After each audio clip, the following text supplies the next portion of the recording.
Welcome to Property Wealth Systems A to Z of property investing. This week it is D for doing the numbers. If you did miss last week's C for commercial, just click on the link below and do save these emails into your inbox to watch at your leisure.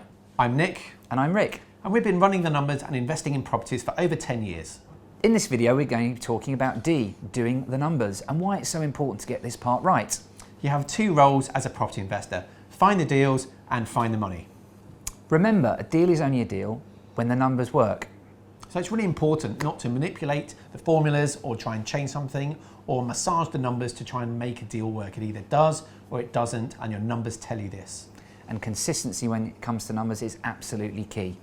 As professional property investors, we're often asked, is doing the numbers a difficult task? The answer is no, but you have to know what you're looking for. So when you're looking at a potential property deal, it's really important to start with the end point in mind. So have a think about, what are you going to be doing to this particular property, and what is it going to be worth when you've done whatever you're going to do to it? Then you can start working your numbers backwards to work out a purchase price. So what are the important numbers that you need to look out for? So firstly, it's the done up value. What will the property be worth once you've finished the conversion? What is your strategy? Are you converting to hold and rent out, or are you converting to sell? There are also other costs involved in terms of stamp duty that you need to be aware of, particularly on higher value properties where that cost can be quite high. Then if you're going to be renting the property out, you need to know what are the rental values for that type of property in that type of area. And then you can start working out some basic calculations like yield. Or alternatively, if your strategy is to renovate to sell, what is your potential profit? So what are comparable properties in a done up condition selling in the area? So by knowing what you're going to do to the property and what the yield of the property is if you're renting, or what your profit is if you're going to be selling, we can then get a firm figure in mind for what we're going to offer. So in this way, we can make sure that we're never ever guessing when it comes to offering on a property. We have to work out our numbers so that we take that element of guesswork out of it, so you can be sure that if the deal happens, you're going to actually make money. When it comes to doing the numbers, it's all about following a proven system.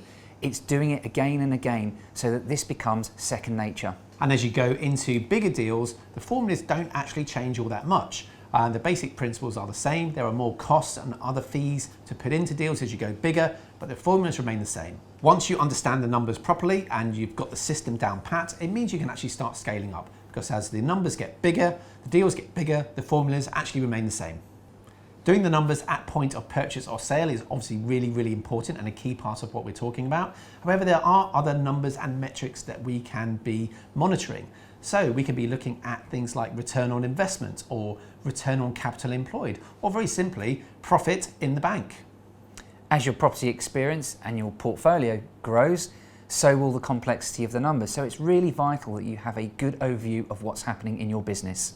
So if you're more of an analytical personality type, you can really go to town and geek out on the numbers, but don't forget to go out there and take that action.